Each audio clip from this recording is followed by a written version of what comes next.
Healthy ageing చేయాలంటే మీరు ఎలాంటి ఫుడ్ సప్లిమెంట్స్ మీ దానిలో యాడ్ చేసుకోవాలి, మీ జీవన శైలిలో ఎలాంటి మార్పులు చేసుకోవాలి.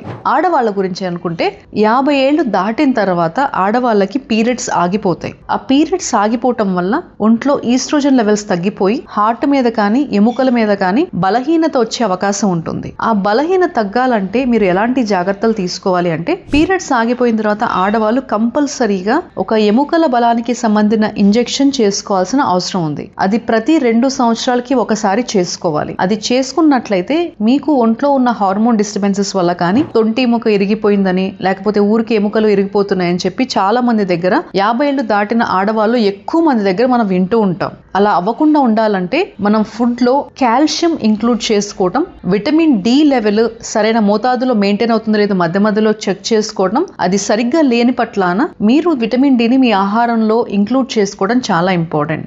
ఆడవాళ్ళు కానీ మగవాళ్ళు కానీ ఇప్పుడు సిటీలో ఉన్న లేదా పల్లెటూరులో ఉన్నా సరే ఇప్పుడు బయట ఎండలోకి వెళ్ళి కానీ పగలు లేచి మనం ఎండలోకి వెళ్ళటం కానీ చాలా తక్కువైంది. కాబట్టి మన ఒంట్లో విటమిన్ డి లెవెల్స్ చాలా తక్కువ ఉంటున్నాయి. ఎవరో కాదు, నేను చేయించుకుంటే నాదే చాలా చాలా తక్కువ ఉంది.